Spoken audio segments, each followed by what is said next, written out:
government Good evening, everybody.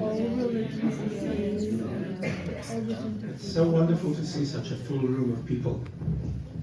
And it's amazing because when we decided to hold this event, it wasn't so long ago, and we didn't know how many people would be able to come, and we tried to work out where we should hold it. And eventually we thought, well, it would be good to hold it in the it's now called GFI Community Mern Synagogue. And when we first started, it's 9 years almost since Glasgow Friends of Israel started. 9 years. Wow. And I remember when we announced that we were going to set up this group, and people said, "Oh, you won't even last 3 months," is what they said. And of course that was great because that made us more determined to try and remain here. And so much has happened and so much has changed since 2015 when we first started. And it's interesting, we started in 2015 because some of you may remember there was a Gaza war in 2014, just like we've got a Gaza war at the moment. And that was the time when the Glasgow City Chambers flew the Palestinian flag. And of course we were all very upset about that, and eventually some people spoke to the council, and there was a guy called Gordon Matheson who was in the council at the time. He may even have been the Lord Provost or some role he had. And it was he who came out of the woodwork to support the Jewish community and persuade them to take that flag down. And he still remains a very good friend of ours.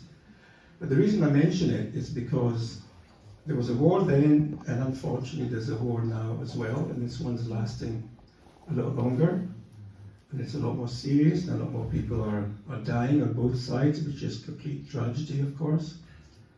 But it just shows you how things come around. And in 2015, we felt we had to start to try and put some balance into what's happening, and that's why we started our stall in Buchanan Street, where we still are every Shabbat. And we're doing it now again. People are coming to the stall who very often don't know very much about the war. They know it's going on because we see all these terrible pictures on the BBC and on television, and people have forgotten what happened on the 7th of October and why the war started. And all they now complain about is all the terrible things which are terrible are happening in Gaza. But they must remember, and we remind them, of what happened to actually start this war. People say, let's have a ceasefire. Well, there was a ceasefire actually on the 6th of October. Yeah. And then there wasn't one on the 7th of October because that's what Hamas decided to break. And they will continue to break it until there's some sort of, I think, lasting solution, which is very difficult to achieve. Anyway, I just said that as I was standing here, because what I was going to do is welcome you all here tonight. And Rabbi, thank you for coming to join us, and Timothy, thank you. You too, Timothy. Thank you very much. We've got people here from everywhere. It's amazing. People have come from all sorts of places, including Dunoon, although the new people haven't arrived yet. Lanark, Edinburgh, Stirling, Cooper, in Fife. And it's wonderful to see such a variety of people who are interested enough and wish to support what we're doing. So tonight's format will be very straightforward. I'm going to introduce Daniel. Thank you very much, Daniel, for coming up to see us up here. I'll introduce Daniel. Daniel will open and give us some information about Magen David Dom, UK, and a recent trip that he had in Israel. He'll talk for about 10 to 15 minutes, and then there'll be time for questions. So please think, as Daniel's talking, please think of things that you would like to ask him, and we'll spend as much time as possible answering as many questions as we can this evening. Now, I'd like to mention Sarah and Chaim Jacobs. They would have wanted to be here tonight, but they can't, but they very kindly supported us and supported MDA by providing us with the refreshments that we'll get later on. And I'd like to mention Jean Brannigan. Jean, sitting at the front here, young Jean. She joined Glasgow Friends of Israel when we first started, and she's been the vice chair of our group, and has also been very heavily involved with Christian Friends of Magen David Adom. And you will see later on, there's a book that Jean has left behind at the registration table. And Jean has been instrumental with her group in donating so many different things to Magen David in Israel, including ambulances and motorcycles and all sorts of other things. And I would recommend that if you're interested, have a chat with Jean later on to find out the kind of wonderful things she's been doing for many years, and well before she even started with Glasgow Friends of Israel. So, two things I'd like to mention. You'll see it's a bit difficult, but I'm wearing a yellow ribbon, and we've had these yellow ribbons made, and what they say, send them home. Obviously, from the hostages. There are many of these ribbons at the back, and please help yourselves to a ribbon if you don't have one, and take one for a friend if you'd like to do that as well. The last thing I'd like to say before I invite Daniel to come up is, as we stand at the stall, we see hundreds of people walking by with Palestinian umbrellas. I don't know who's making these umbrellas, but they're making a lot of money out of it, that's for sure. So we decided it's not right to only have Palestinian umbrellas, so we got together and designed, well, Vicky mostly, my wife Vicky, designed an Israeli umbrella. And it's in the colors of Israel, blue and white. It's got Magen David on it. It says Ab Yisrael Chaim on it. There are a couple at the back that you can see, and if you want one, you can, I would say have one, but you'll have to buy it, but you can have one. It's people have said, oh, I'm afraid to walk around with an Israeli umbrella, but I can tell you we've been doing it, and we haven't had any problems at all. But have a look at them and see if you fancy one. So thank you again very much for coming tonight. Daniel, please, would you take over from me? Thank you. You'll tell me, remember at the end, we're going to have time for questions, so to think about the questions you might like to ask him. Thank you very much. Can you hear me without this? No. Oh, the fact you could say no means you are. Thank you so much for having me. It's a real pleasure to be here. And of course, we'll talk about 710, but I just wanted to say thank you, because this year MDA UK turns 75. We were established just 1 year after the State of Israel. And what that means is there is this most remarkable love and support of MADA in the UK, MADA as it's known in Israel, for these past 75 years. And it means that people such as myself and Stephen and all the others in my team get to go all around the country. But we still have an active community in Sheffield and in Hull. So however small you're saying your community is, think about some of the others, and also in Belfast, where they can count the Jewish community on 2 hands or 3 hands. So it's really wonderful that we have this love. And the Christian support is something that I was given a real crash course into when I got to MDA. I've been there 12 years now, and some of you may have heard this story, but I'm going to tell it again. It's a really, to me, it summarizes everything that's so remarkable about our Christian friends. My predecessor, Ellie Benson, was ill. I'd been in the job about 3 days, and he said to me, could you do me a favour, go up to Liverpool, there's a group there, and we're going to dedicate a Christian Friends Bloodmobile. So this is Alan Chester, Jean, and all his gang at Kingsway Church. And what this turns into is it's actually an interfaith event, because all the Jewish community of Liverpool come out, and you've got the Christian community. And for the first time, I realised that sort of 3-4 days into the job, this love and this support outside of the Jewish community, and I really had no idea. I'd never thought about it or processed it at that point, but it was so obvious, not just financially, but the love in the room and the fact that communities were coming together. And for what better type of organisation than an organisation that is simply there to save lives? Our logo, our strapline is saving more lives. And the beauty of our organisation, because we're totally apolitical. So I can take the politics of what one thinks about Israel or what's going on in the Middle East and the region totally out of it and say their mandate is to save lives in Israel and internationally through its Red Cross arm. I'm going to give you the 30 seconds on MDA just to make sure you're all up to speed and you know what it does. So in Israel, Magen David Adom, which stands for Director of Red Shield of David, is Israel's national medical emergency service. There are others, but MDA is the only government-mandated national service. It's also the blood services of Israel, supplying 98% of Israel's blood and all of the blood to the IDF. So sadly, it's been very, very busy supplying blood over the past few months. And then thirdly, and we can talk more about this, it is Israel's Red Cross Society. In 2005, MDA became Israel's National Red Cross Society, where for the first time, after 150 odd years of the establishment of the International Red Cross, MDA joined the movement. And what's remarkable about this is two things. Number one, it joined under an MOU, a Memorandum of Understanding, with the Palestinian Red Crescent. And the two of them joined together on the same day. And to this day, the Palestinians remain the only national society without a country to be part of the Red Cross movement. And secondly, which I find even more fascinating, is the person that admitted both societies to the movement is a Jordanian, Dr. Al-Hadid.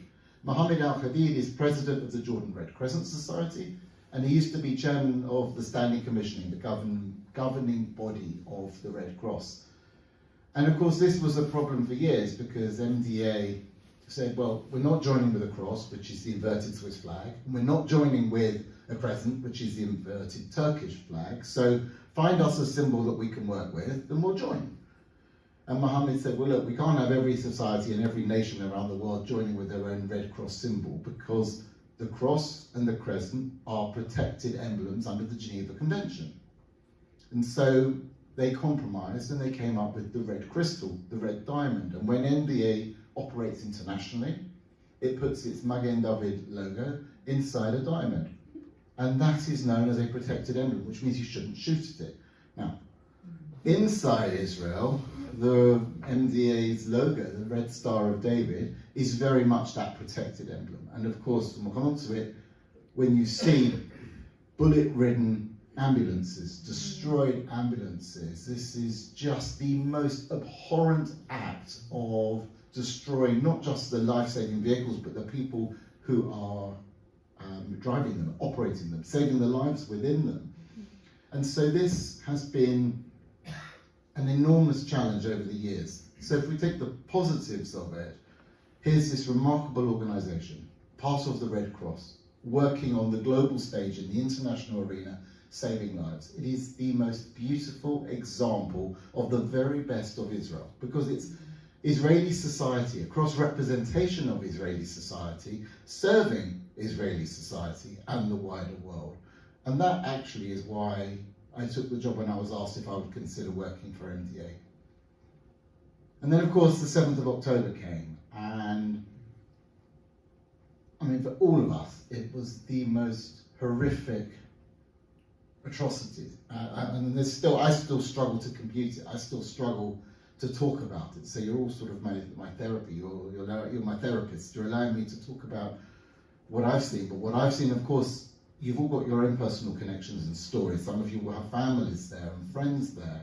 I was talking to my cousin the other week in Israel, and she said she's currently got 12 nephews and nieces serving in the IDF, one of them flying the F-35. This is tough, it's horrific. And, you know, having just come back with a group was remarkable, because I've been 3 times now since the 7th of October. The first time was something I will never forget. Rob Rinder and I went to make some campaign films. It was 4 weeks after. And people talked about a very different Israel. And I thought, oh, this is a phrase that's being thrown around. I don't really understand it. But the minute I got off the plane, has anyone been here since the 7th of October? Been there?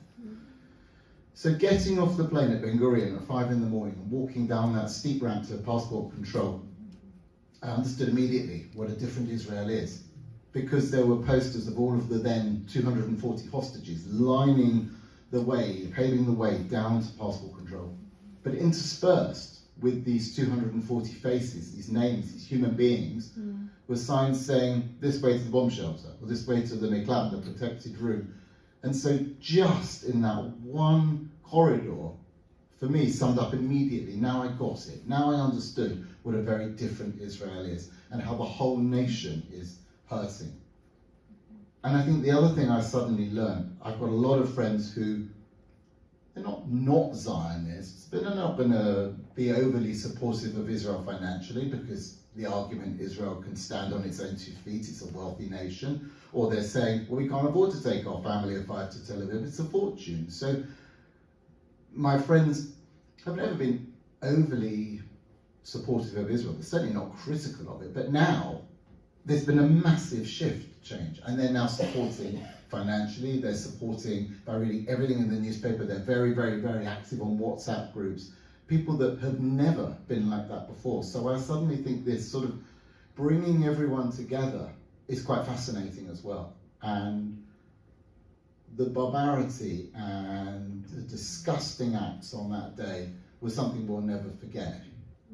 And there was some real telltale moments about last week or the week before in Israel with this group. Firstly, going to Israel is never cheap. And it wasn't a cheap mission, and it was relatively last minute, and the flights were a fortune because only El Al is flying there.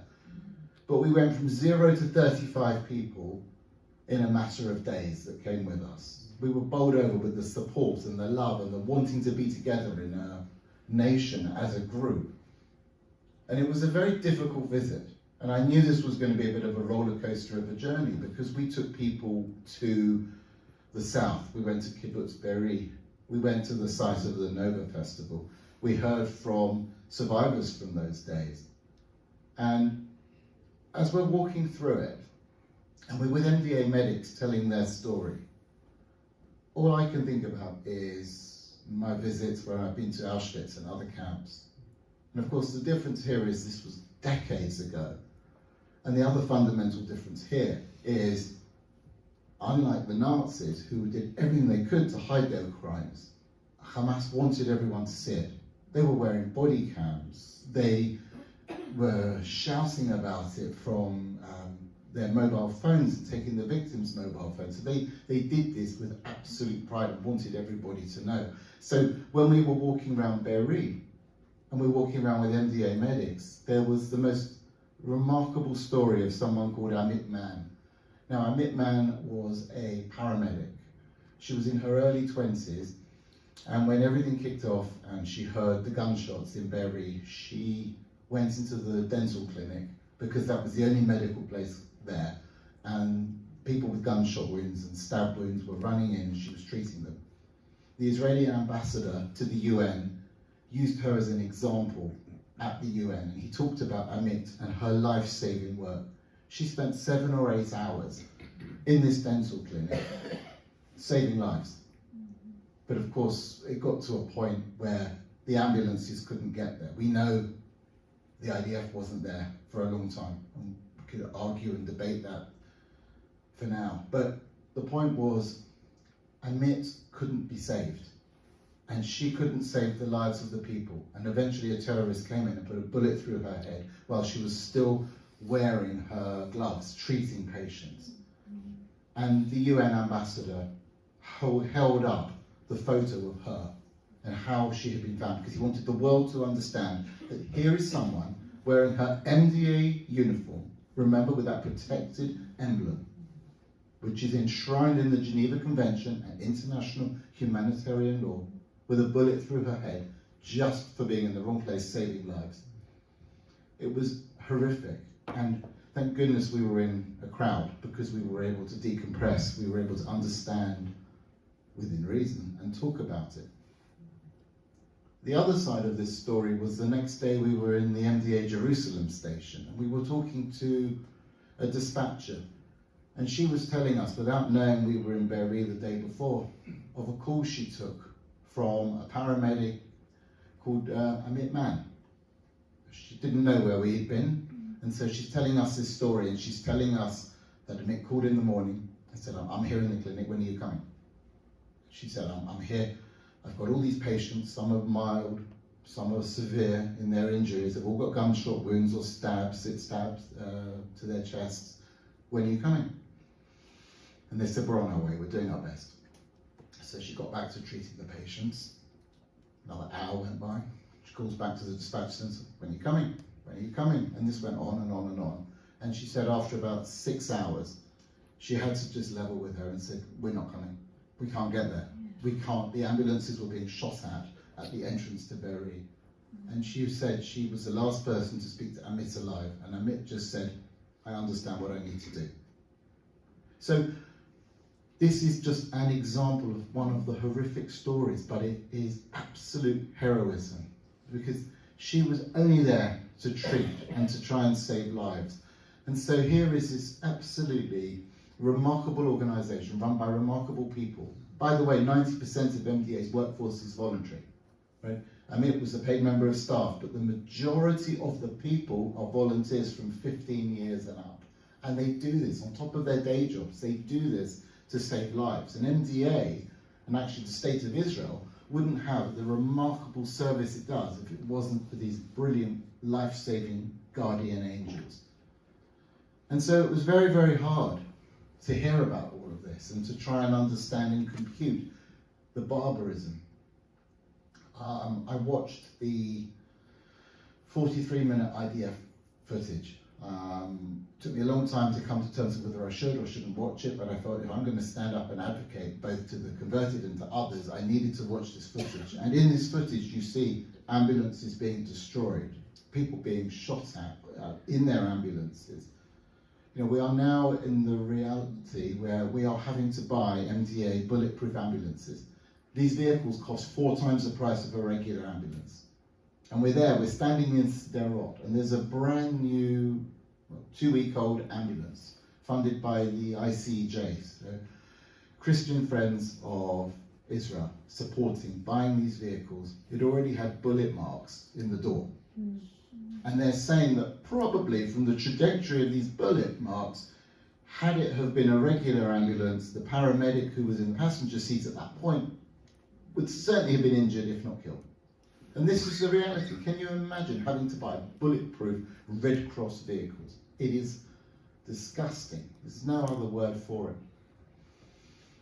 And so the trip continued, and it was a real, I said earlier, it was a roller coaster. It was remarkable that the people we met all along were just beautiful. They were amazing people. And it's this paradox of Tel Aviv is booming again. You can't get into restaurants, you can't get into bars, the hotels are getting busy, they're trying to ramp up for Pesach and getting the trade back, and then drive 50 kilometers south to Sderot, and it's deserted, or it's only just starting to come back to some sort of normalization.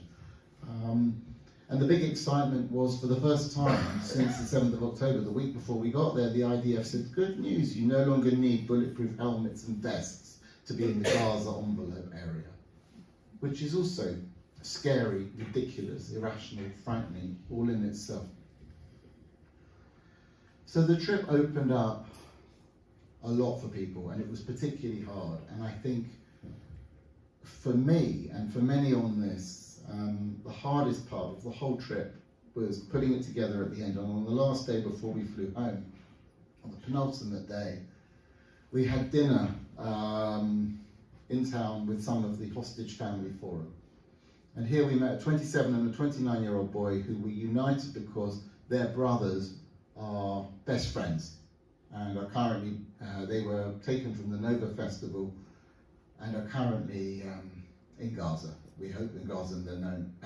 We believe they're still alive, but we're hearing their story. One of them was a survivor who managed to escape the Nova Festival, and another one was saying, he's 29, he says, I failed my brother, I failed my little brother. And he wasn't even at the festival. He said goodbye to him from their home in Tel Aviv, and he feels from that point in Tel Aviv, he failed his brother. I mean, what do you say? The whole group at this point was just breaking down, because we've seen the paradox of the great parts of Israel interspersed with the amazing technology that is MDA, that are the absolute horrors of what we saw, and it was horrific. It was so awful. And then we came home, and last week, we're privileged, if that was the right word, we were asked to host a group of the Hostage Family Forum. This is a youth delegation, so these are children from 14 to youth of about 26. Now the 14-year-olds are the same age as my daughter. And there they are, they're talking. One of the 14-year-olds with her cousin says, I just want my 19-year-old brother's body back. He was the tank commander that we've possibly seen in social media pulled out the top of the tank. And they know he's dead, but they want the body back. And what do you say to a girl who's the same age as my daughter? She's incredibly brave to be here. And then there was this surrealism that I met, part of the delegation was a 19-year-old called Itai Regev. And Itai was a real character, is a real character.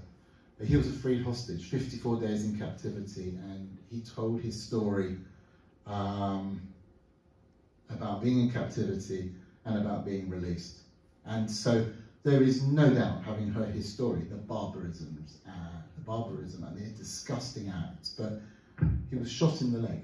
And when he got into Gaza, when he was put on a jeep, he said that he talked about how he was operated on there and then with no anaesthetic. The bullet was pulled out of his leg and he was stitched up. The Gazan doctor had a gun to their head by Hamas. So he was saying you've got a sweating, shaking, trembling Palestinian doctor, and there were 5 other terrorists all aiming guns at Itai. He can't move anyway. Now, conversely, by the way, we met with an amazing 24-year-old dispatcher in Ashdod, Adi, and Adi talks about her role on that fateful day, on the 7th of October, and about how she came in, and normally on the dispatch centre screens, you might see a handful of red appear over the day. These are the absolute extreme cases where an intensive care unit is needed and a paramedic or a doctor has to be on the scene.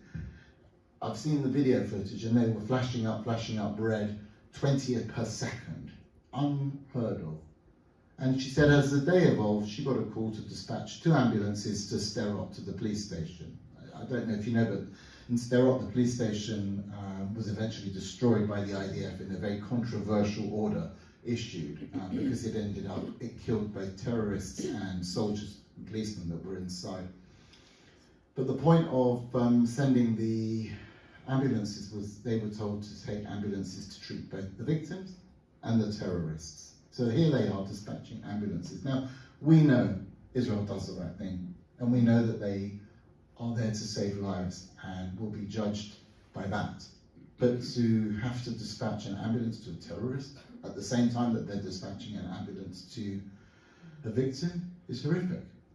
It's an impossible situation. And we were talking to the IDF about the field hospitals they had to set up in the south because they suddenly realised normally a terrorist is taken to an Israeli hospital for treatment and then to hopefully stand trial. But they suddenly realised that they can't put these terrorists in hospitals. There would be absolute public outcry. So they opened up a MASH-style field hospital in the south of the country and put all the terrorists there and started treating them to eventually stand trial. But this is the absurdity of it. You've got Itai talking about how he had a gun to the doctor's head, and thank God after 54 days he's back. And then you hear how MDA has to go and treat humanely the terrorists. Now, of course, it's a medical organisation, and they take the Hippocratic Oath or whatever the Israeli equivalent is. But it's a remarkable life-saving organisation, and you know, it couldn't do what it does, both domestically and on the world stage, without a huge amount of support from the diaspora.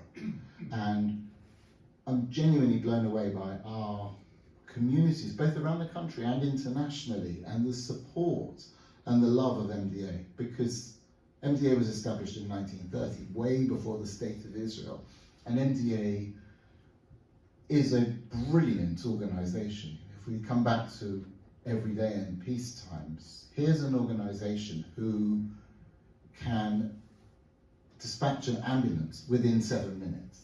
We can dream of hours here sometimes. So you have amazing technology, which we're helping them to bring into government here and in other places around the world, because this technology, which actually was originally British software and has now been enhanced by the Israelis, as one would expect, is brilliant. It can get the right vehicle to the right patient within minutes.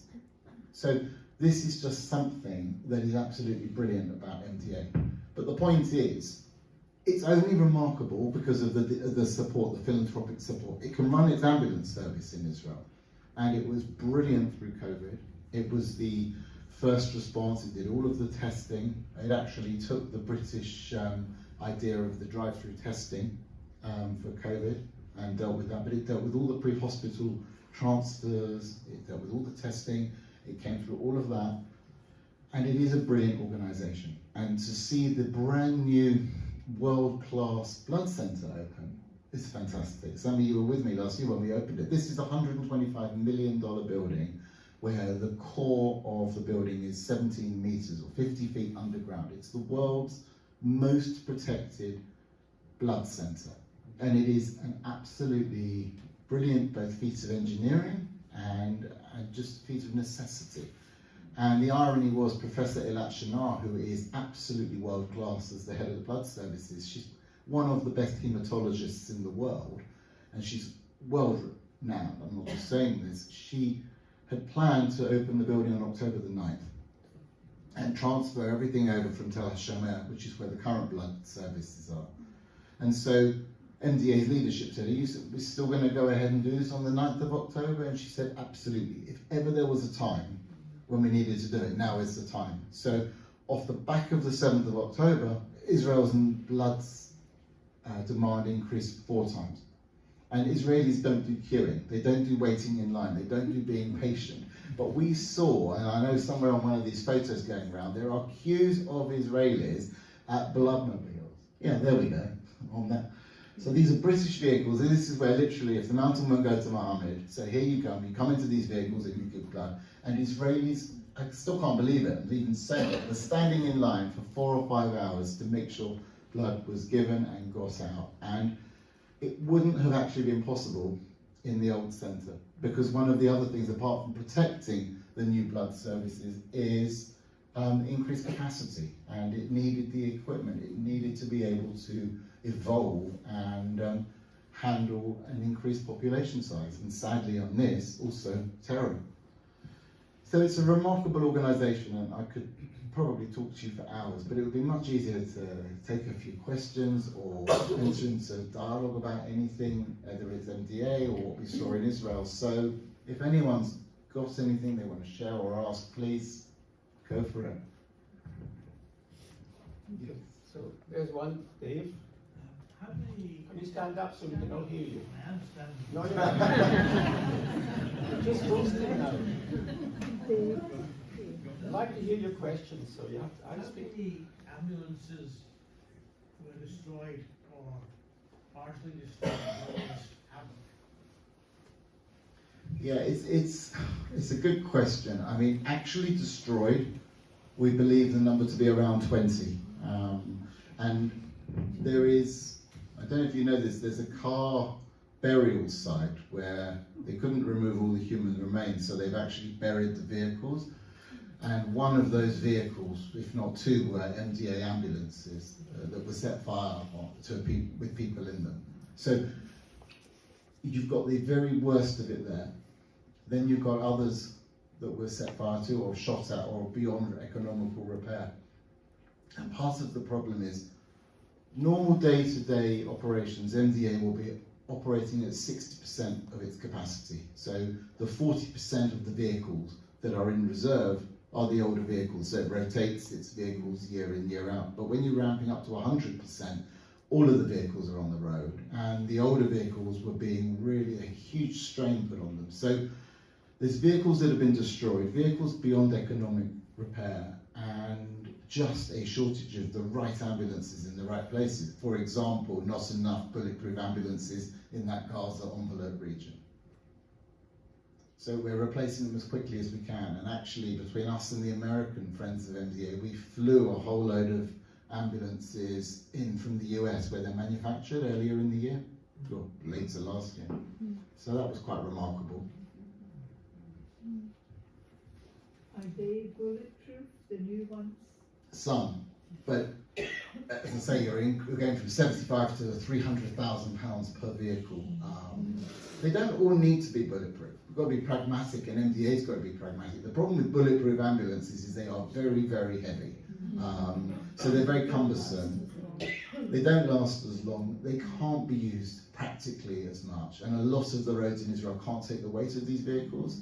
So an ambulance in Israel is very much smaller than ambulances here in the UK because they're just not practical to have bigger vehicles. And so they actually don't want very many of the army ambulances because we're now talking about something that could be 6 to 8 tons in weight.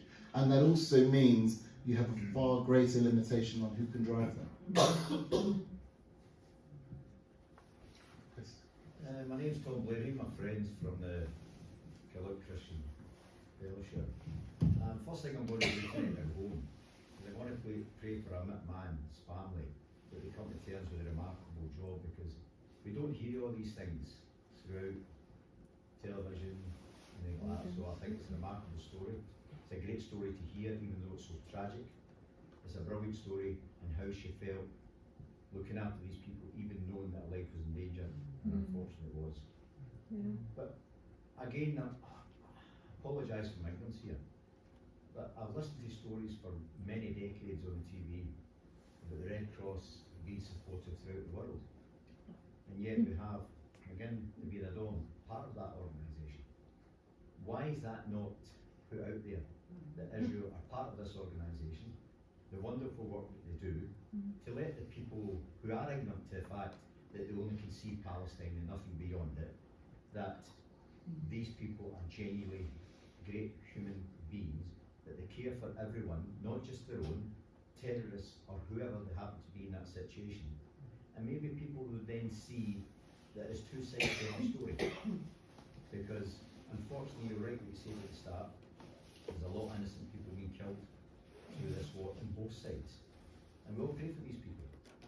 But as Sandy says, on the 6th of October we had peace. On the 7th of October we didn't have peace, we didn't have a ceasefire. And yet all of a sudden now the tables have been turned. Now, I'm a very, very passionate football man. And I have arguments with my opposition for the ignorance of what they do at their stadiums, the way they fly these flags. It really angers me deeply. And I have to ask my Lord for forgiveness for the way I feel, because I feel anger towards these people, because they don't know the truth of what's going on. They're not educated enough to know the truth, but yet our media don't seem to do anything about it. And I think what you've spoken about is remarkable. And I'm so proud that you've actually staged a part of the Red Cross, because the Red Cross is known all over the world. And yet I've never known that in 64 years, and I do apologise for that, because I never ever knew that, because I was here, was it 5, 6 years ago over here? And again, we heard about the stories about it, and Janice, our good friend, does a bit of fundraising, we all help when we can. But I'm just so sad that you're part of that, and yet people don't know that. So, credit to these people for what they do. Thank you. Thank you.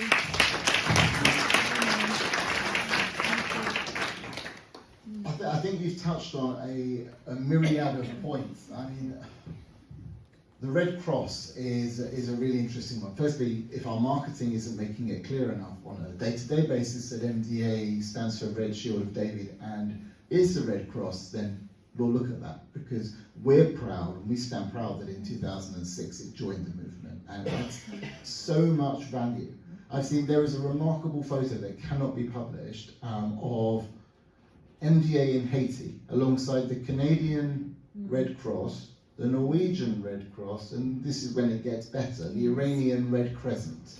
And that photo cannot be published at the request of the Iranian medics.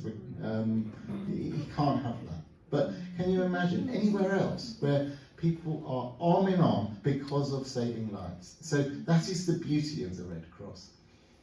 There's another element of the Red Cross, which of course a lot of people are massively criticising, and my chairman and I wrote a very damning letter and then went to Geneva to shout at the president of the ICRC, which is the perceived silence of the Red Cross about calling and demanding the hostages release. And it is that, and absolutely they have been silent in saying Hamas are terrorists, they are a terrorist organisation internationally recognised by governments as a terrorist organisation, and demanding access to the hostages. And so off we went to Geneva with Dr. Al-Khadid, the guy that got us into the movement, and we demanded access to the president of the ICRC. And the president of the ICRC is ex-UNRWA as well, by the way. So we met with her, and we met with the vice president, and sorry, just to explain the very brief difference, this is like Red Cross 101. You have the national societies, British Red Cross, Magen David Adom, Palestinian Red Crescent. They are the society for that country, and you're only allowed one Red Cross society per country. Then you have the Federation of the Red Cross, that is the overarching governing body of all the national societies, and its board is made up of presidents and chairmen from different societies. The current president of the Federation is the president of the American Red Cross. And then thirdly, you have the ICRC, the International Committee of the Red Cross. Now the ICRC was established about 155 years ago by Henri Dunant in Switzerland. It can only have Swiss staff employed, and it only operates and only is responsible for areas of armed conflict. And pretty much the Geneva Convention and international humanitarian law is enshrined into the ICRC. And this is who we went to see, because here we are now dealing with post-710 and therefore armed conflict. Their job is to get access to the hostages. Their job is to demand the access, just like it is to go into the Israeli prisons, if we're going to keep about both sides of this and make sure that all the Palestinian prisoners are being treated fairly. And of course, Israel has given them access to Palestinian prisoners. I'm not talking about just the terrorists from the 7th of October, I'm talking about all the prisoners in the West Bank. But, and this is where there's the but, we went in very, very angry and saying enough already, stop messing about and actually do your job. And what became clear from them was, and I'm not advocating their behaviour, please don't get me wrong, but they are dealing with a terrorist organisation. They are not dealing with a nation that is signed up to the Geneva Convention. And they cannot go banging on the gates of Gaza and demand access. So I hear and I feel their challenges, but what we did say to them was, your communications is a disgrace. They said, we don't understand. The Jewish community's angry when we do nothing, and angry in calling us an Uber service when we go and pick them up. And so we spelled it out and said, it's because you're doing nothing. It's because you're not shouting about it. Nobody wants to know the content of your protected, privileged conversations, but what we do want to know is, what are you doing? If they're a terrorist organisation, called a terrorist organisation by pretty much every Western government, then call them out for that. And also, if you can't get access to them, demand it and tell us. Tell the world you can't get access to this terrorist organisation. So we've had a couple of follow-up meetings in London with the ICRC office, and to be fair, their communication and their comms is changing slightly. It's not as quick and as good enough as we would like, but there have been interviews in the JC and the Jewish News and some of the other Jewish press, and the headline in the Jewish News a few weeks ago was, we're at the mercy of Hamas, quote unquote, vis-a-vis being able to get access to the hostages. So the ICRC is doing, but in my opinion, it's not communicating it, and it could certainly do a lot more. Now, interestingly, coincidentally, the CEO, the new CEO of the British Red Cross, was in Israel and the Palestinian territories. She did a double visit when we were there, and she joined us for dinner on one of the nights. And my group tore her apart, absolutely laid into her. Now, her husband's Jewish, she was born in Antwerp, amongst the Haredi community, so she maintains, she understands the Jewish community, and she does Friday night dinners, the kids are brought up Jewish, and she gets it, but she gets it quietly and privately, talking under Chatham House rules.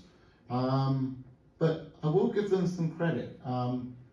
one of our mission participants picked them up on some language being used in the British Red Cross's appeal. And by the way, the British Red Cross launched an emergency appeal for the Palestinian Red Crescent and MDA as well, by the way. But the statistics were flawed in how they were quoting it.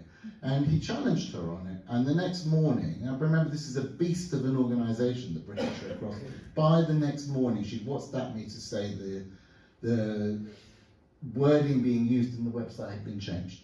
So if there was just a little something that changed that night, that was something to see. So I'm answering your question in a very long-winded way, I appreciate, but the Red Cross was a massive learning curve for all of us. And they're also learning. They just don't get the Jewish community. And David Bernstein, who was the former chairman of the British Red Cross, is now on our board, and his job is to educate them better about the Jewish community, and particularly post-710, he's been having a lot more meetings with their leadership. But the British Red Cross is not the ICRC, and that's part of the problem. It's a huge challenge.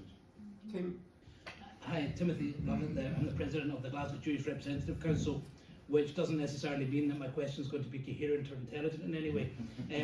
But you mentioned the British Red Cross. I've seen that advert on TV, and it gets me every time because it doesn't, from what I remember watching the advert, it doesn't mention Magen David Adom. It mentions the Palestinian people, and it says this is an appeal by the British Red Cross. And until tonight, I actually didn't realise that Magen David Adom was part of the Red Cross, so that's interesting.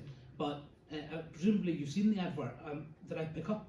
Have you seen the advert on TV? No, I've only seen on their website. There's an advert on TV, and it says the British Red Cross are gathering funds now for the desperate need of the Palestinian people for the Red Crescent, and it didn't mention Magen David Adom because I would have noticed. That's our press. I don't know if anyone else has seen it, but I don't remember him mentioning it at all. So I bring that to your attention more than anything. Thank you. I mean, I think, to be fair, and we took this up with them as well, because if you look at their appeal online, it looks like it's a 50-50 split between MDA and the Palestinian Red Crescent. Their appeals are given on humanitarian need.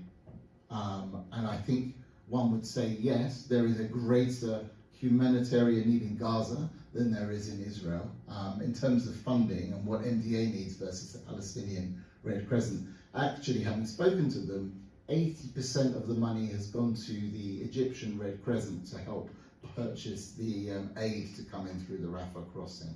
And of course, the Egyptian Red Crescent's not even listed on the appeal. So, but they're doing, I mean, in fairness to them, they are doing something and helping. And I'm not an advocate of the Red Cross, but we need to keep them on side, and it's important. It's very important. next question, please. Okay.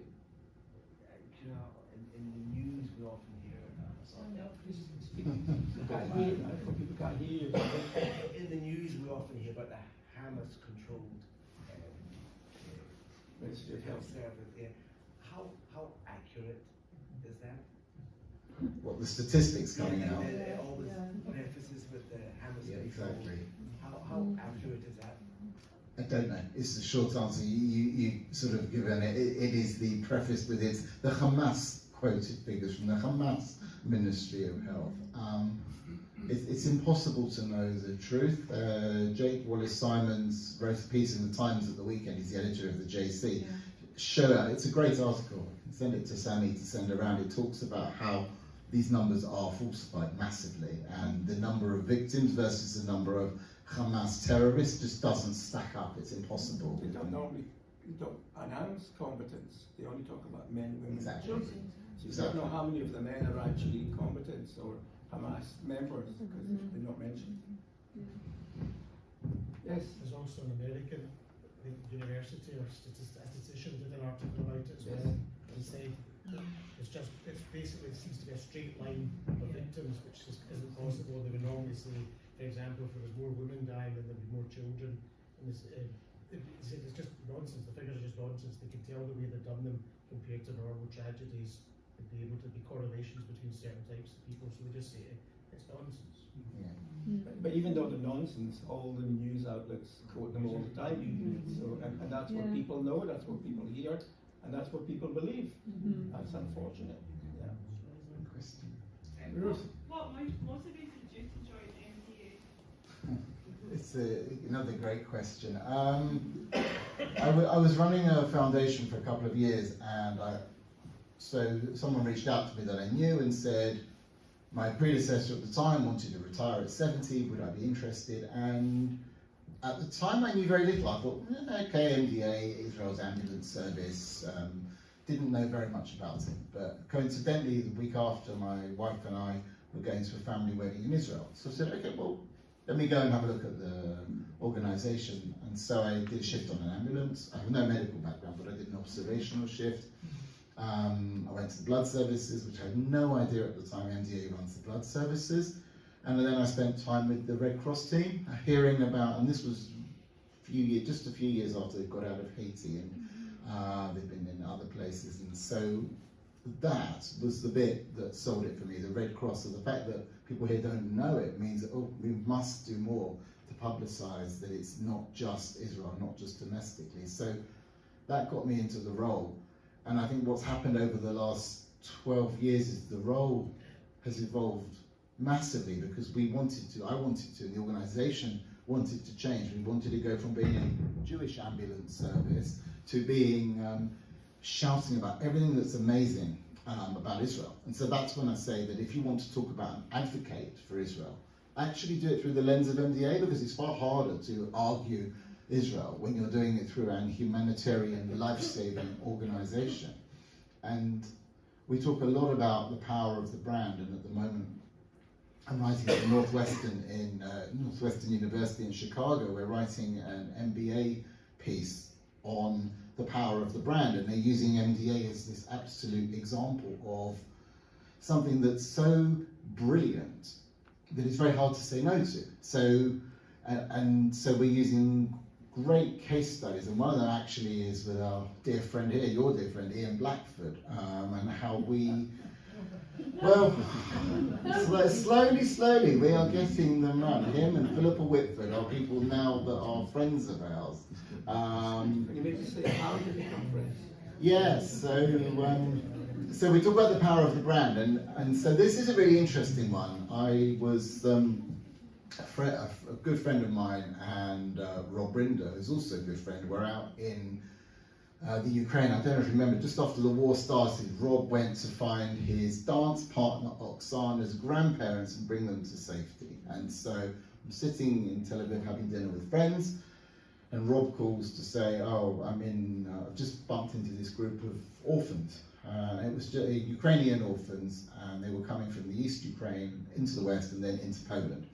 And it's a great story because it highlights everything that's amazing about the brand and advocating for Israel. Because what it did was, he calls me up and says, can you help get these orphans to London? You know Shai Weiss, who's the CEO of Virgin Atlantic. I said, can we get a plane and get them out? I said, don't be ridiculous, we'll call British Airways. It's like, they're coming from Warsaw, we need 54 seats on a plane. BA will give us those, no problem. Or one way, how much can a one-way economy ticket cost to London? They fly the route every day. BA said no. Yeah, they said, no, buy the seats. It's like, seriously? This is just after the government's Home for Ukraine scheme started. So it was massive news. And it had all come about because this group of orphans, there's a big Scottish connection, was this guy Stevie from Friends of Dnipro, Hibernian Friends of Dnipro, was this Hibernian fan club group that had gone out to one of the games and had decided that they were going to befriend these Ukrainian orphans and take them gifts. And suddenly you've got this cottage industry charity raising like 10 grand a year for gifts for the kids. And he's wanting to bring them to the UK, and he's got hold of Rob through Sally Becker, who was involved, another humanitarian worker. And so I said, fine, okay, so I WhatsApped Shai and said, any chance of a plane? And he's like, yeah, sure, let's see if we can make it work. And it's crazy, but basically what happened was, Virgin Atlantic gave us this plane. Off we fly to Warsaw to bring these kids home. It's a massive crash course in project management because I'm now dealing with 4 governments, and Virgin has never flown a plane to Poland in its life, having to get government approvals to land its aircraft in Warsaw. And the Scottish connection, the Blackford connection, is he's he's the poster pin-up boy. He's realised that suddenly the SNP can take all the credit for getting the first group of Ukrainians back into the UK. So we land the plane in Heathrow, and unbeknownst to any of us, Blackford's arranged for a Logan Air charter to get them up to Edinburgh. So the media, of course, is welcoming them to the UK and to Heathrow, and Blackford is all about, well, no, let's have him and Nicola Sturgeon welcome these kids in Edinburgh Airport. Poor kids probably want to get straight back on the plane and go back. Anyway, he is friendly towards us, and actually what was quite interesting was the Minister for Refugees at the time, who was brought in specially, is a Jewish guy called Richard Harrington, and Lord Harrington's father was chairman of MDA Leeds, and so he was able to advise me both as a government minister and a friend of ours, and he spoke very highly of Ian Blackford, and Ian Blackford actually, privately, this is not public, spoke very highly of him as a person, so I do believe that under that SNP veneer, you never know, so let's try and get into something, Jean, yeah? And then Philippa Whitford was an interesting one. Again, we're talking about the power of the brand. So Sammy had copied me in on an email chain between him and Philippa. It was about the inequality between, I think, if I get this right, medical care in Gaza and medical care in Israel. Now, of course, no one's going to disagree that the quality of medical care and the medicines available in Israel are far, far infinitely superior to what there is in Gaza. But I saw this, and we do some international aid every year. And after the civil war 2 or 3 years ago, we sent children's chemotherapy drugs into a hospital in Gaza with doctors to administer and work on these drugs. And so I knew what we'd done. I'd looked up her background as being a doctor, a senior doctor, and I sent her the report. Anyway, the next thing is I've got an MDA medic over with me, an expat. Some of you may have met him, Uriel. You've met him, Jean. And so I said, well, let's meet up. So she took us to lunch in Portcullis House. So 2.5 hours later, we're talking, and she genuinely was very, very impressed. And she's never come to I've never seen anything where she's criticised Israel. She may talk about the inequality, but actually, what I've learned is when it comes to advocating Israel, is it's the turning of the dial, moving of that dial one by one, right? And so we talked about doing something with the Hostage Family Forum up here, and I'm going to help you about this later. We need to not preach to the converted. That's the thing when it comes to this. So if we can get people like Blackford or Whitford or any of the others talking just a little bit about the good that's coming out of Israel, and you may be using the lens of MDA as a humanitarian organisation, then that's a huge part of what I'm taking on at the moment. So when you asked about why I took this role on, I could see that actually it's so much more than that ambulance service. And the more we do and the more we advocate, the greater it becomes. And we saw that off the back of 710. We debated for a long time about announcing our income, but we have, and this doesn't mean we don't need any more money, but since the 7th of October we raised £15 million. Our annual income's about 5 million, and we reckon 40% of the money raised by Anglo-Israeli non-profits post 710 has come through MDA UK. So please don't stop giving and don't stop supporting, but what it means is actually the humanitarian work is obvious. The first response work, seeing MDA on the media in all those news footages is absolutely front and centre to what we do. So when we talk about saving more lives, there couldn't be a more beautiful example of that, in my opinion, than MDA. Next, please. Okay, over there. Hi, my name's Deborah. Just on a side question, earlier you said that Tel Aviv is bustling again and the hotels are busy again. For me, I'm trying to think of ways to support, and I've subscribed to the Tel Avivian magazine, which is Lifestyle magazine, and they were reticent about even launching the magazine in such sad times, but they felt they had to do that because it was commercial, it was good, and it's a lovely magazine. But when you said that Tel Aviv is bustling and the hotels are really full, what demographic is it with Israelis moving into Tel Aviv, or is it who's making it busy? Yeah. Daniel, sorry, could you repeat the question because people at the back couldn't hear? Sure. So the question was, I talked earlier about Tel Aviv particularly being bustling, hotels being full, You can't get into restaurants and bars, and the question was about the demographic and the people that are there. It's a mix, right? You've got people going over. What I noticed in Tel Aviv was that certainly in the bars, so many people, you know, they're on Miluim, reserve duty, because they've got their rifles over their shoulder, and so they're all out. I think they're living every day till it's full. And when you go down Nachalet Binyamin and the bars are heaving at 3 in the morning and it's party central on a Monday night, you know, something's good. The hotels is a really, really interesting one, because some of the hotels are full of the evacuees, right? And so it's the most surreal situation. You've got these real kibbutzniks in some of the most expensive hotels in Tel Aviv, walking around barefoot with a pot noodle, and the hotels are doing their nuts. And actually, Israel's come under a lot of fire because it wants them out before Pesach, because it wants its revenue, but at the same time, how do you kick out evacuees who can't go back to their home? It's a really difficult one. You've also got all the news crews that are still there. It's a mix. It's a real mix in the hotels. I would say the restaurants are more locals. Birthright tours are starting to come back. Israel tour, her FZY is already really full for tour that's going back. This is for 16-year-olds who are going on their rite of passage in the summer. And so it is definitely starting to return. I do not envy the hotels having to decide what they're going to do over their Pesach period. Dave. Sorry to hog it. Do you have any information on the misinformation that's been brought out by the Hamas? For instance, that the public are starving, when you can see food stalls bustling with food, etc. In Gaza? Yeah. No, I don't know. All I know is we see some of these things where aid trucks are being destroyed by Hamas, taking the aid off them, coming in through Rafah.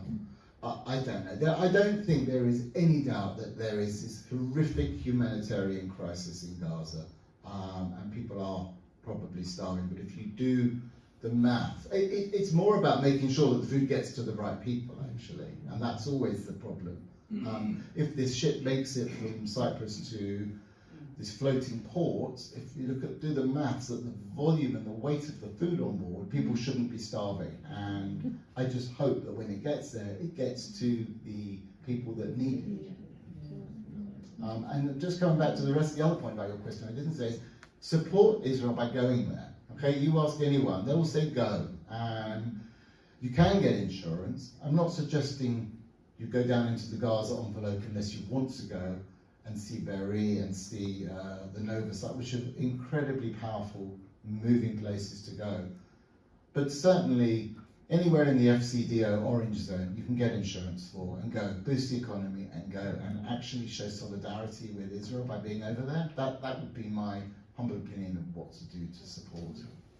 So can I just say to that, a lot of people have gone over there to volunteer, especially in the agricultural areas, because so many people are in the reserves in the Miluim that they're having real problems in the agricultural area, and people have gone from the UK and other countries to work in the fields or to work in the farms, and that's a wonderful thing to do if you've got the time to do it. The other point I was going to make is that Israel has been saying for a while that the problem is not getting food to the border. The problem is getting food to the right people in Gaza, and we've seen some of that on the news. And we can get more food there if it can actually get to the right people. Part of the problem about going out to Israel is that on the Foreign Office website it states non-essential, not to go over for non-essential reasons, travelling.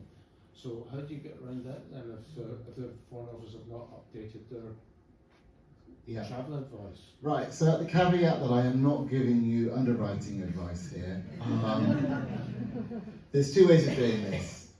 If you're staying out of the FCDO red zones, which is all travel, and you're going to all bar essential travel, which is most of the country, there is an insurance company called CoverWise in the UK, and you can get insurance like any other travel insurance. They will allow you to go, and if you've got a pre-existing condition, you log it online, and you'll get insurance for about 15 quid or something for the week, or an annual policy. The other thing is there are local Israeli brokers, and again we can share this, and Sammy and Vicky can send it around to you. I think it's Eggers and Cohen or something like that. Yeah, you fill that in. They're incredibly slow at coming back to you. I think it's one man and his dog on the other end of the computer. But eventually, you will get cover. And I went for the 5 days, and they covered me. I think I paid 65 shekels for the 5 days, so like 15 quid. So it is possible. You've just got to shop around. When I called my travel insurance, because I've got an annual policy, when I was there in November and I was there in January, I was covered. When I called them to make sure I was covered for March, or whenever it was, I wasn't covered because they changed their rules. So just check your policies, but certainly CoverWise and Eggert and Cohen are two that you can get cover for. At the back, please, at the very back. Don't come back to you. I'll have to check. Something like Eggert and Cohen, but Vicky knows it. She'll be able to tell you exactly. Don't Yes. have a question? Say that the Foreign Office ruling, if you want to call it that, is just advice. It's not, they're not mandating something. It's entirely possible to go. My brother just went, and sister-in-law just went to Israel 2 days ago. Oh, it's entirely possible, but a lot of insurance companies will say we're not covering you unless it's FCDO green.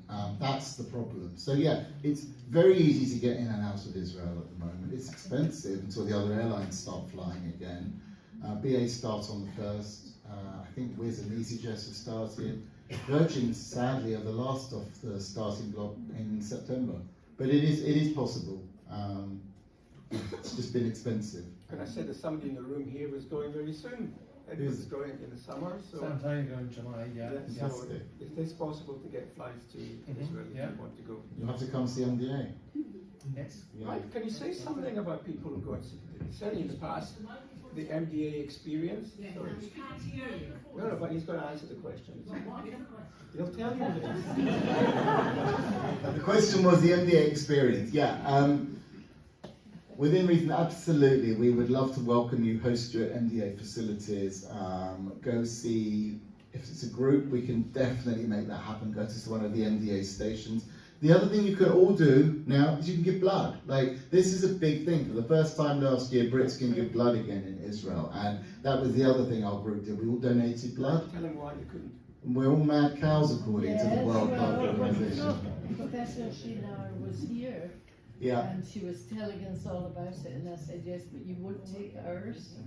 So I'm aware now that you will take ours now. Now we can. By the way, it's World Health Organization rulings. It's not Israel.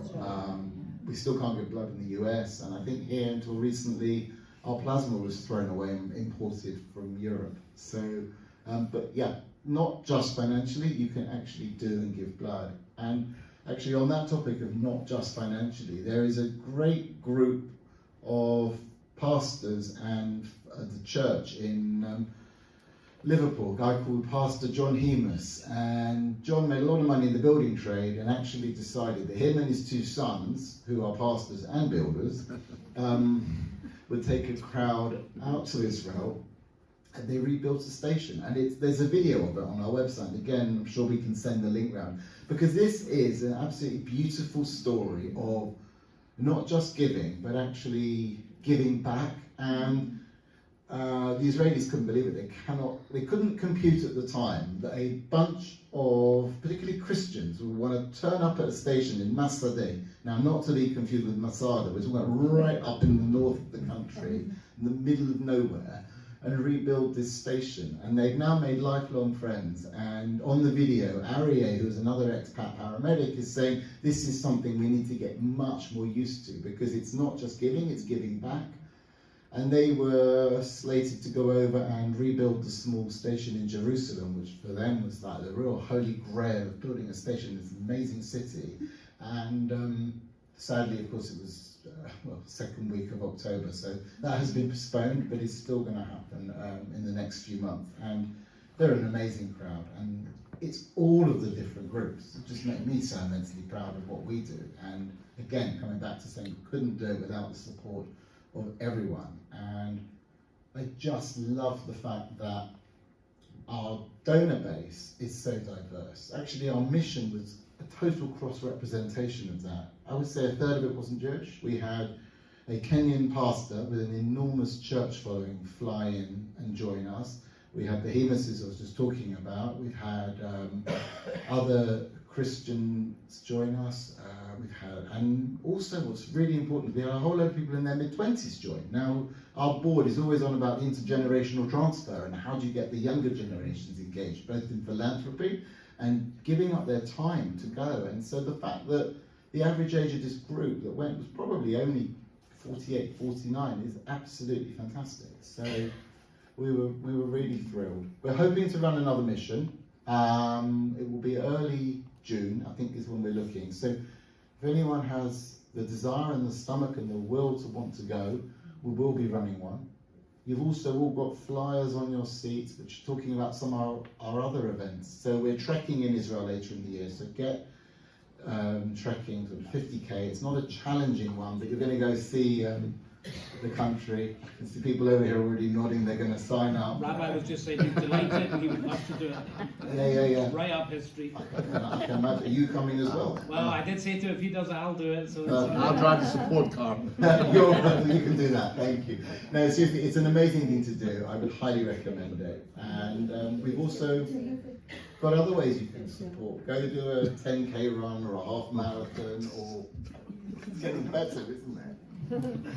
I'm conscious of the time, and we're going to have tea and cake soon. So, are there any other questions? One or two questions before we stop at the back. My name is Miriam Bach-McCullen. I'm a Christian friend of Israel. And in this situation, one obviously hopes and prays for an end for this awful situation. And you might be the wrong person to ask, but maybe you'll be my therapy session. Is there any indication that the Palestinian population is blaming Hamas for this rather than Israel? Because I can't see another ending for this until the population in Palestine will put the blame in the court of Hamas instead of Israel. So, yeah. I think, this is again my opinion, I would say that there are a huge amount of innocent Palestinians who do not want Hamas, this sort of self-elected totalitarian rule. But you see what happens when people go up against Hamas. They end up dead with a bullet in their head. One of the speakers we had was Fleur Hassan. Now, Fleur is the deputy mayor of Jerusalem and says it as it is, and is a real powerhouse. And I love Fleur, she's brilliant, maybe because she's British as well. But what Fleur was saying was, you know, she's in Jerusalem, she talks to a lot of Israeli Arabs and a lot of, she's very involved with the Abraham Accords as well. And the people she is talking to, and particularly the Israeli Arabs, are saying, we do not abide by, we do not recognize Hamas and what they are doing. We do not want to be labeled with them. We do not, I mean, what they are doing is disgusting. And she was talking a lot about that. And also what was really interesting was, on the 7th of October, I had calls from 3 embassies. Pretty much the first 3 people to call me outside of family and friends and MDA were the embassies of Bahrain, the UAE and Jordan, all checking in. How are we? We are so sorry to hear. Is there anything we can do? So Fleur will talk about that as well, and the relationships with the embassies. And as we unite and do more, and by the way, we have an amazing relationship. We brought a bunch of Bahrainis and Emiratis to MDA. We've been out to the Emirates to fundraise and to work with the communities and to share knowledge and best practice. So what is going on in the Abraham Accords countries, and what is going on with Saudi and the normalization of any of these countries that do not represent the views of Iran is very different to what's going on with Hamas. So no, I don't think the people are agreeing with what's gone on at all. Can I make a comment? People are asking and keep asking why Hamas did what it did on the 7th of October. And what Daniel just mentioned, I think, was very crucial, and that was the possibility of the Abraham Accords being stretched to include Saudi Arabia. And if Israel and Saudi Arabia had normalized relations, then that would completely have to some extent, manage the Palestinian problem into a more manageable situation. And of course, Hamas did not want that. They want to keep the Palestinian issue at the top of everything. And if there's going to be any chance of an agreement or an arrangement or peace between Israel and Saudi Arabia, they would not want that. And I think that was a major consideration of their action when it happened. I mean, there were others, of course, but that was quite an important one. Next one, next. People want tea. But no, you're absolutely right, and I think the whole normalization in the Middle East is something that will come back and will continue. The Israeli embassies still exist in these nations, they're not going anywhere. And I think Saudi, particularly with NEOM coming online very soon, will be really interesting to see. And we know relations were very, very close to normalization. The Ministry of Tourism was in Saudi just a few weeks before. We knew that aircraft had to make an emergency landing in Saudi as well, and full of Israelis. I think it's coming from India or somewhere. But yeah, the reality of 100 and something plus Israelis put up in Saudi Arabia overnight. And so Safely. Of course, very safely. It won't be long. It won't be long. I just want to conclude then by saying thank you.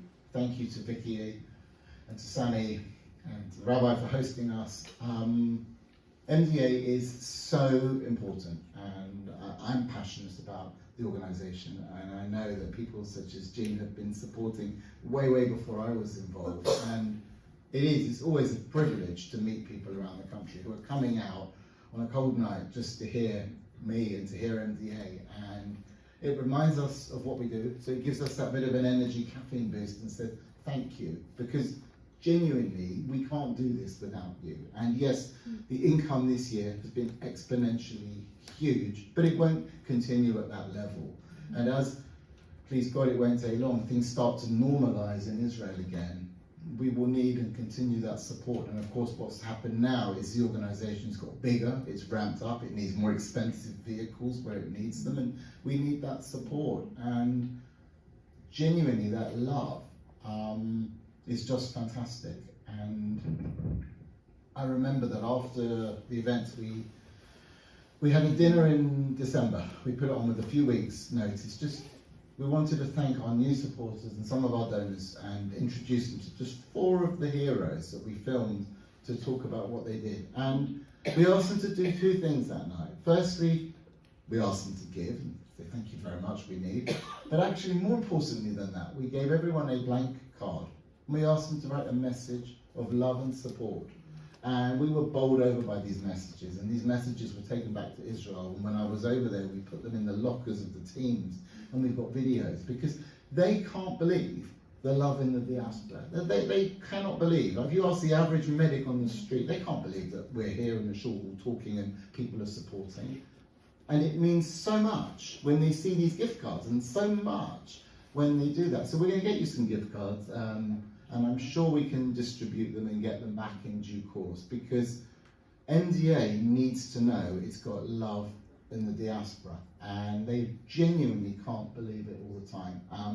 We were in the Rahat station 2 weeks ago, Bedouin station. 2 of their own have been taken hostage, and the station manager is standing there absolutely shell-shocked, because we, as MDA UK's trekkers a couple of years ago, funded this station, and they can't believe that here they are, little old Rahat, in the middle of the south, is being supported by the UK community, both Jewish and Christian. And so the more shining examples of that we have, and the greater the ability to show our love and our gratitude in a non-financial way to them, is something really special. So I would ask you all, send in thank you cards, send them to Sami and to Vicky, we'll get them to Israel, and we will make sure that the team receives that gratitude. And again, I just wanted to say thank you for coming out, and really, I'm bowled over.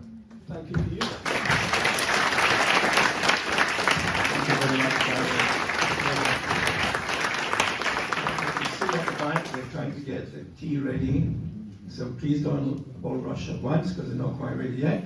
But Daniel's going to be with us for a bit longer, so if any of you want to have a chat with Daniel or anybody else, please feel free to do so. And thank you, as Daniel said, thank you so much for coming out tonight. Thank you.